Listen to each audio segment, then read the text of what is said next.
You can hang this fly static under an indicator. You can use a slow hand twist retrieve to crawl this back towards you through the water, or you can fish it like I often do, aggressively using 3 to 6 inch strips. This fly is fast become one of my Stillwater favorites and one I think you should add in your fly box. Want to learn more?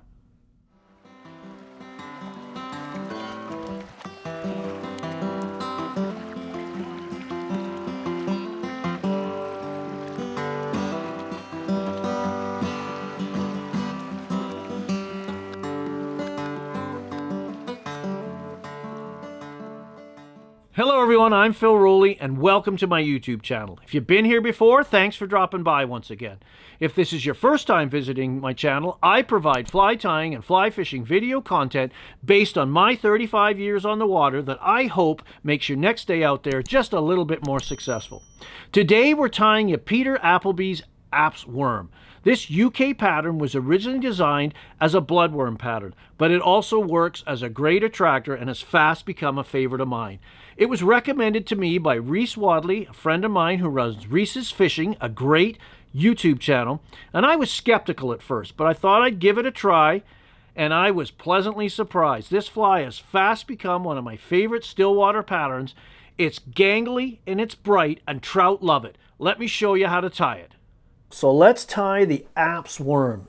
So into the jaws of my vise, I've placed a size 10 Daiichi 1530. You want to tie these in 10s, 12s, and 14s. For the thread on this version, I'm going to use some Glo Brite number 5, kind of a fluorescent orange. There's lots of other colors as well. You'd want to tie this in red, this number 5, pink, olive, and amber. We're going to tie this version, and we're just going to, real simple fly to tie. Just get that Glo Brite started. Get that on there, a good base. And all the way down the shank. And then we're going to advance our thread back up.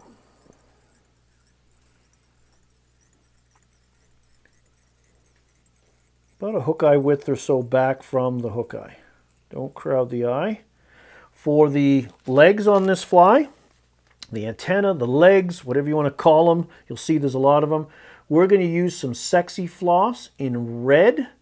Obviously you would pick, if you're tying a pink one, pink legs, a chartreuse one, chartreuse, olive, whatever color. I'm going to take 2 of the strands and I'm going to tie them in together. 2 strands sticking out. Give yourself some extra to work with. We're going to trim them to length. And you want to tie them in such a way that they're flat.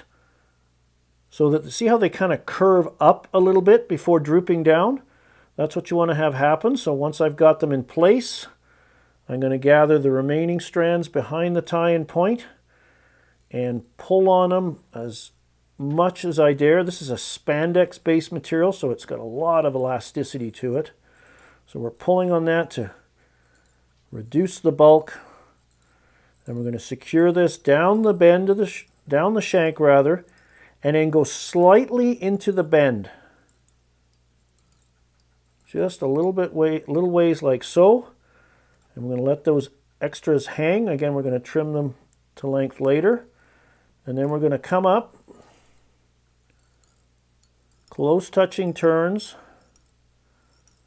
and build up a body at 3 or 4 layers deep. So we've already put a couple layers on, just going back and forth, and we can spin this Glo Brite Floss counterclockwise when looking down from the top.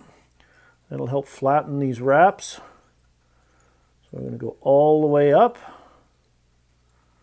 like so. Pull down, spin, and go back one more pass, close touching turns. I want to make sure this is nice and even.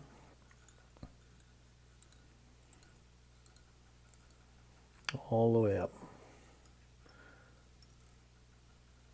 And this fly is intended to be originally, believe it or not, as a bloodworm imitation. It just writhes and wriggles and You know, maybe a little larger, but suggests a wriggling bloodworm. So we want to keep things, still keep that in mind, nice and slim. Although I tend to fish this more as an attractor pattern. Fishing it on a variety of lines, from a floater with a slow hand twist to faster sinking lines with aggressive 3 to 4 inch pulls and pauses, and this fly just wiggles and bakes. There's two ways to do this fly. You can do it with a rib, that you'd use a ribbing material of the same as the legs, and so you'd have a rib on this fly, two legs a pair of legs or tails, if you will, sticking out the back, two antennae or legs sticking out the front, and that certainly works. But I like a an 8-legged version. So I'm just going to take another section of the Super Floss. I'm going to lay it onto the barrel of the bobbin. I'll just bring this up into frame. So I've got it around my forefinger, and I'm just going to gather, making sure I've got enough. I'm going to come around, and I'm going to secure this pair on the far side of the hook. I'm going to place a few wraps in the midpoint just to spread them out a little bit, like so. And then I'm going to take another section of the Sexi-Floss and repeat this process, doubling it around the hook, pulling it into place, and securing it on the near side. Again, this thing looks more like a spider than a bloodworm, you could argue.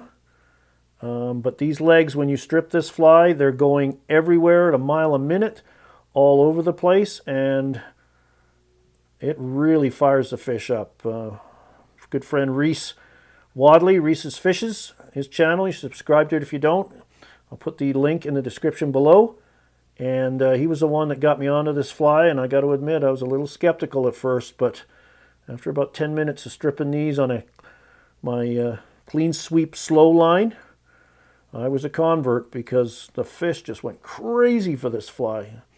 And one wasn't good, so I was allowed to fish 2 flies, so I put 2 Apps worms on, and in 2 successive casts managed to hook 2 fish at once, which is not something you usually want to have happen with droppers, but made for an exciting session on the water. So I'm just building a little head that'll help pop those legs up, and then I'm going to come in, whip finish, pull everything back, build that neat little head. Again, this is not a hard fly to tie. The hardest part is probably just navigating all these different legs. And you can use a good sharp pair of scissors or a straight edge to cut the Glo Brite Floss. The originator of this fly, Peter Applebly, uses a template. He uses a cocktail stick cut to about 1.5 inches long. I've used a wooden toothpick, and he would just come up, and this leg, one of these legs is almost the same height, so he would trim that leg to that height, like so, and then just like a hairdresser doing hair, you would gather all of these legs up together, like so, and trim them all to that same length. And again, don't pull on them too hard.